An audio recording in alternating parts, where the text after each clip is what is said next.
le haillon de la R5, la petite R5. Donc on va se servir du tire. Vous savez, je crois que vous l'avez vu sur ma première vidéo, il me semble, ou deuxième, je sais plus. C'est pas pareil. On met des clous dans la tôle et après on les tire.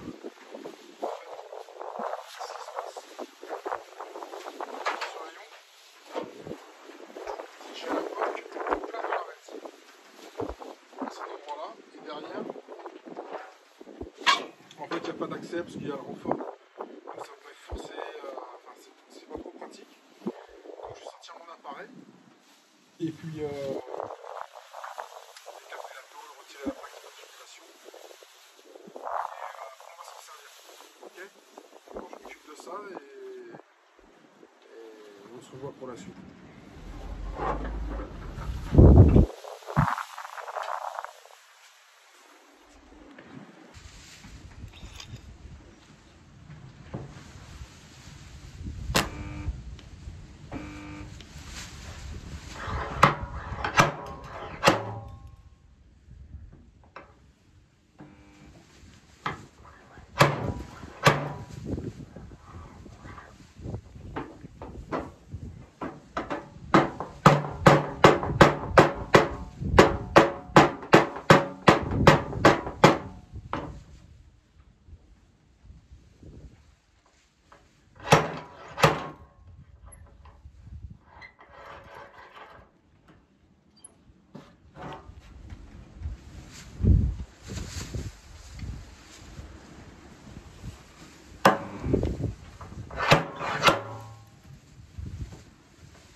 Là, je viens de rattraper l'arête, ça y est.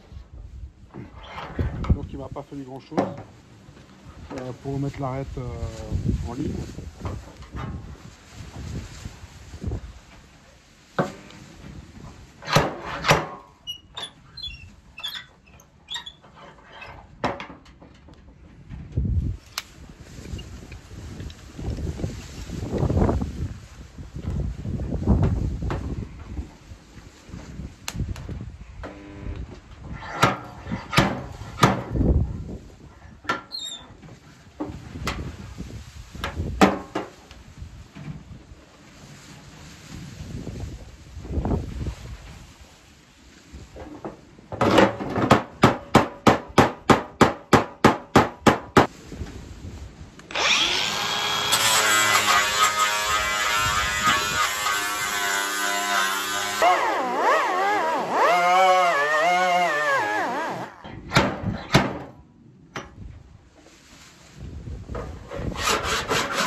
C'est un haillon de R5 GTL.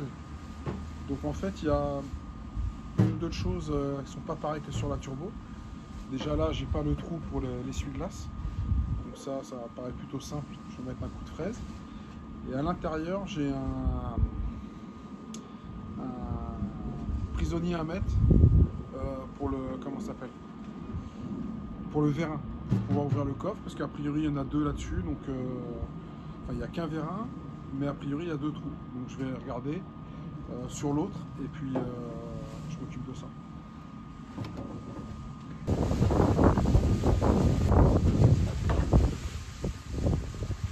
Là, je prends bien le centre.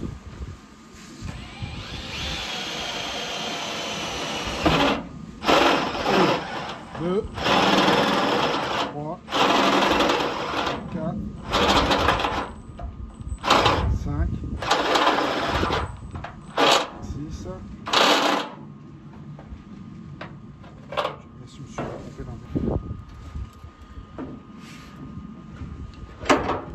trou est fait.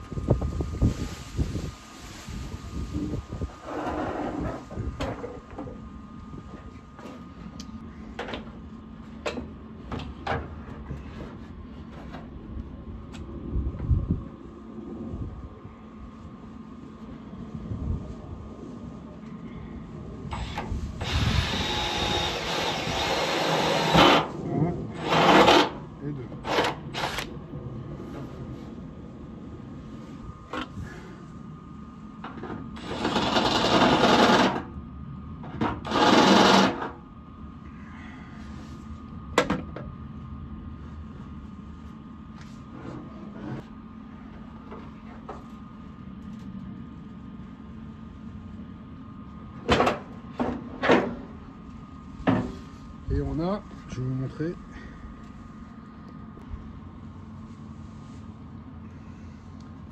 je me suis fait un gabarit.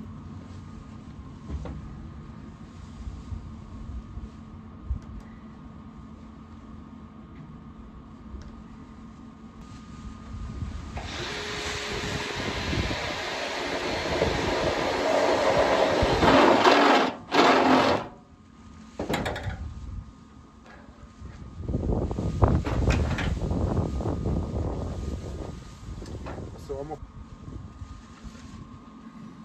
Je prends un écrou, je vais le fraiser de façon à rentrer la tête, à rentrer l'écrou à l'intérieur de la tôle ARA pour y faire un point de suture.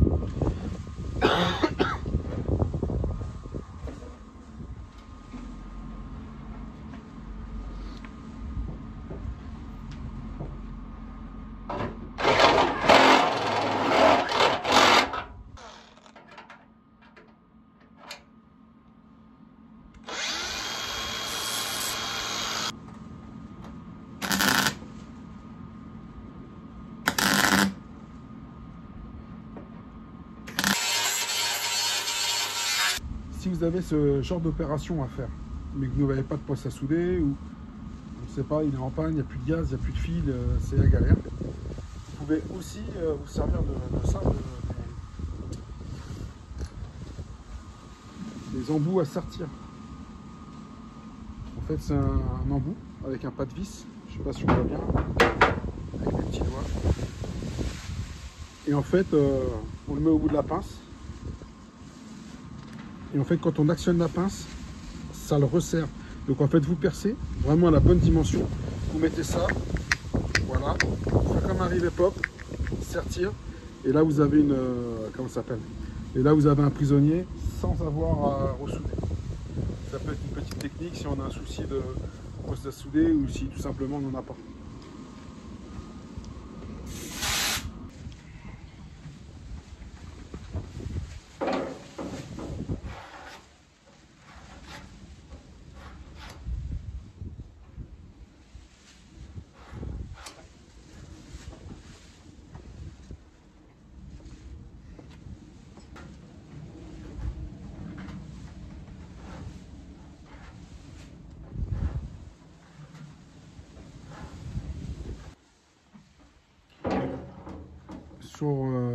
Sur les premières passes, j'ai toujours tendance à prendre du cinto aluminium parce qu'il il est déjà un peu plus costaud, plus dense. Et après, j'utilise les cintos classiques de finition ou des fois vous avez des cintos entre deux. Et en fait, après pour le reste, ceux qui sont entre deux, ils font un peu tout aussi. Voilà. Mais sur les premiers, je mets un petit coup d'alu et comme ça, il n'y a pas de souci de toute façon.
voulais vous montrer cette porte. Tout à l'heure, je vous ai expliqué qu'il y avait des couches qui partaient dessus, juste en grattant. J'avais jamais vu ça personnellement. Donc voilà. Donc en fait, on s'aperçoit qu'il y a deux teintes qui ne sont pas forcément les mêmes. Et quand on passe la spatule, donc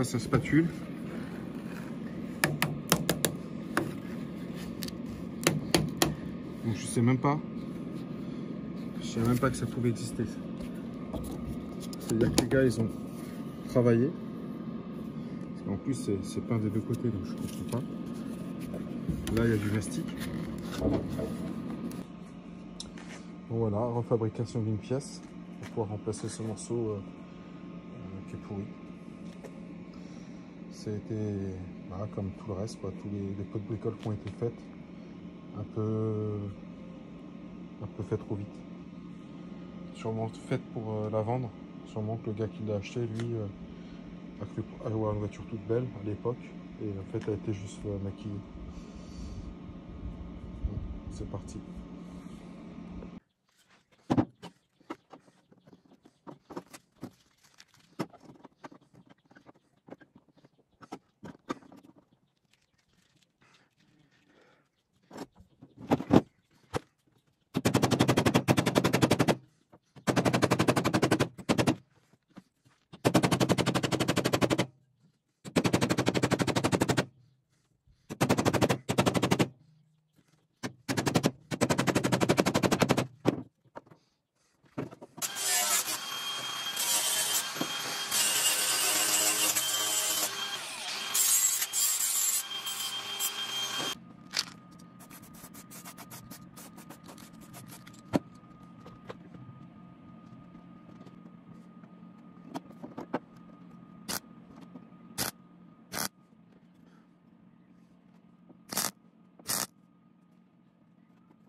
Même pas poncé en dessous.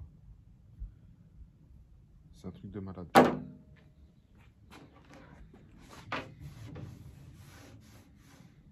Même pas redressé, même pas poncé.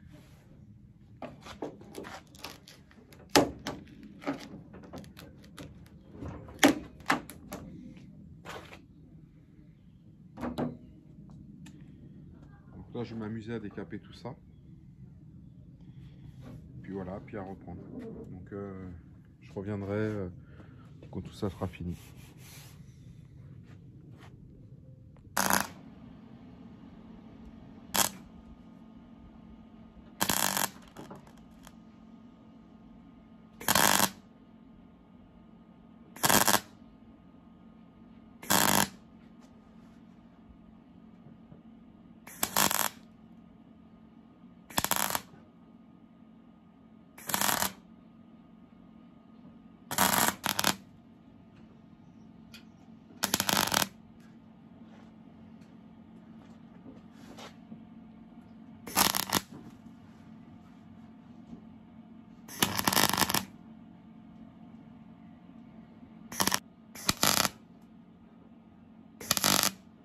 Sont bouchés, je vais les disquer et après, malgré que ça se voit pas avec la plaque d'immatriculation, mais je mettrai un petit coup de cinto.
Bon, les trous sont bouchés. Là, je vais remettre un petit coup de cinto. Et après, la prochaine étape, ce sera l'après-garnissant.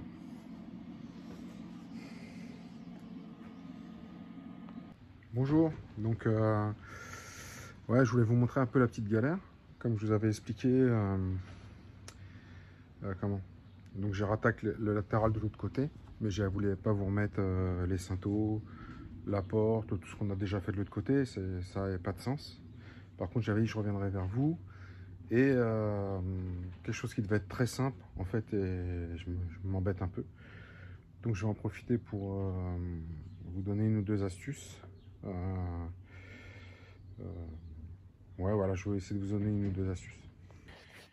Donc, sur la voiture, à pas faire la même erreur que j'avais fait moi la dernière fois, c'est sur les ajustages, remettez bien le joint caoutchouc.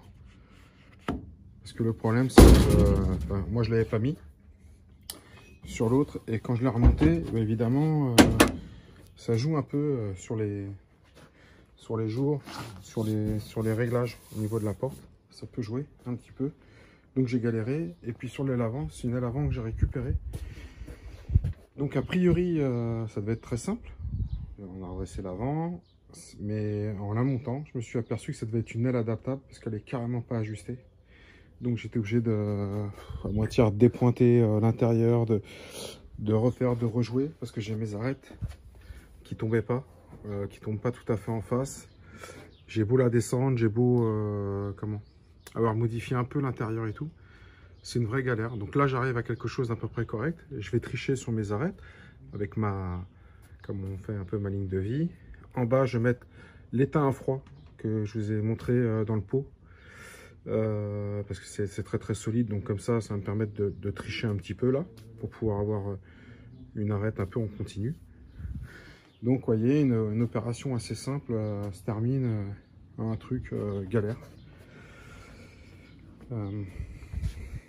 Mais bon, voilà, on y arrive. Mais si des fois ça vous arrive, de ne pas penser que c'est vous qui galérez, que c'est vous qui n'êtes pas bon, quoi que ce soit. C'est que des fois, il y a des éléments qui sont reconstruits, refabriqués, et sûrement de plus ou moins bonne qualité. Les pièces adaptables, c'est ça, hein, c'est le mot, hein, une pièce adaptable. Du coup, après, souvent, il faut l'adapter. Donc, mais bon, ça prend quand même forme. Moi, je vous reprendrai, je vous reprendrai sur la pose du mastic. D'accord? Au pistolet. Le reste, vous connaissez déjà, il suffit de regarder la vidéo précédente, vous avez tous les éléments. Mais je voulais vous donner ce petit détail du joint de porte et puis d'une pièce adaptable. Voilà.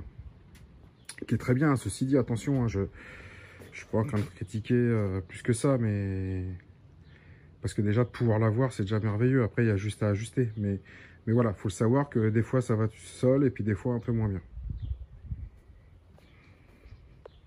Donc, ça y est, on est arrivé. C'est le passage à l'après-garnissant. Alors cette fois-ci, par rapport aux autres vidéos, on va se consacrer juste à l'après-garnissant.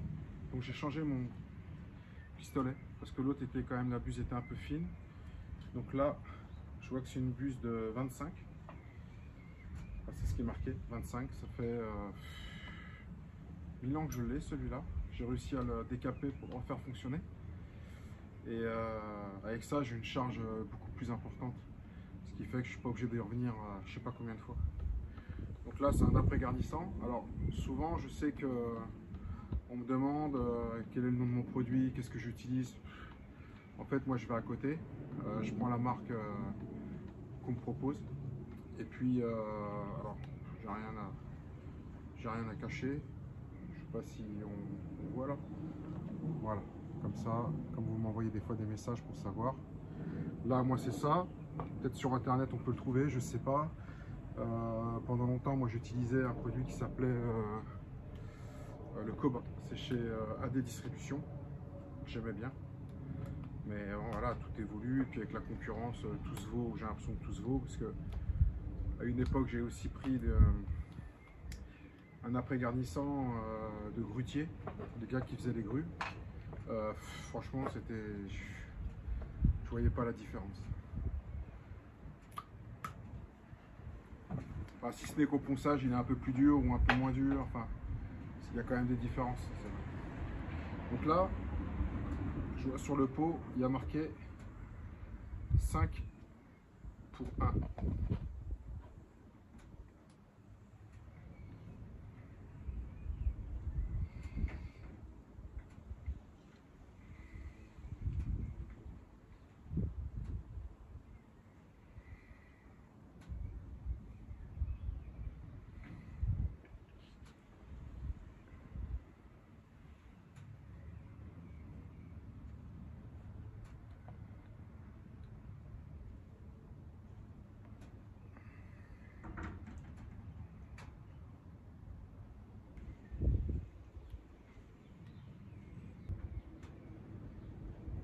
Et après, quand il y a un grumeau, c'est une galère, il faut redémonter le pistolet, le nettoyer. C'est pas pratique.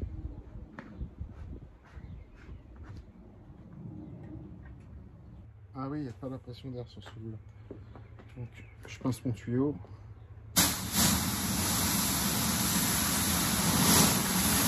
Voilà. Voilà, cette opération avec ce pistolet, vous pouvez pas la réaliser avec une bombe de peinture. En fait, avec une bombe d'après garnissant, parce qu'en fait j'ai trop de charge à mettre. Et avec la bombe, il faudrait y passer 10 couches et 3 bombes. Donc en fait, le prix d'une bombe ou une bombe ennemie, c'est quasiment le prix du pot. Donc il n'y a pas d'intérêt.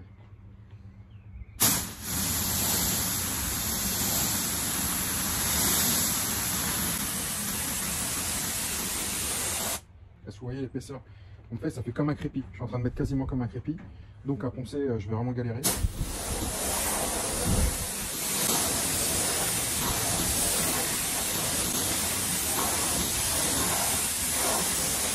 Vous voyez comment ça fait, la structure?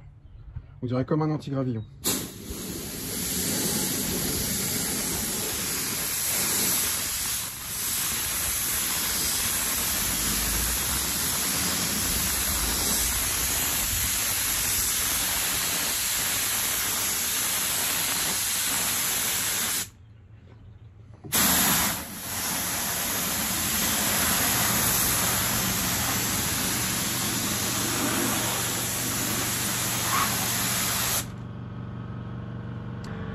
Je suis en train de charger là, pareil, c'est assez épais, donc ça va être galère à poncer, mais c'est quasiment la certitude de rattraper tous les petits défauts en fait.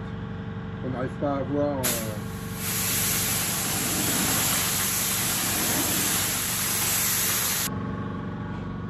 Je sais pas si vous pouvez voir là correctement. Ça fait du granulé. Dans les arrondis, j'ai mis beaucoup de charge, donc c'est volontaire.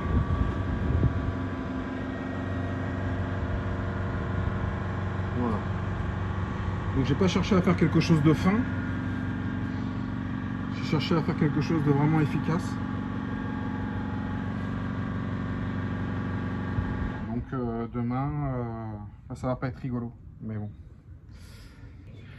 Et je fais exactement la même chose sur l'aile et la porte.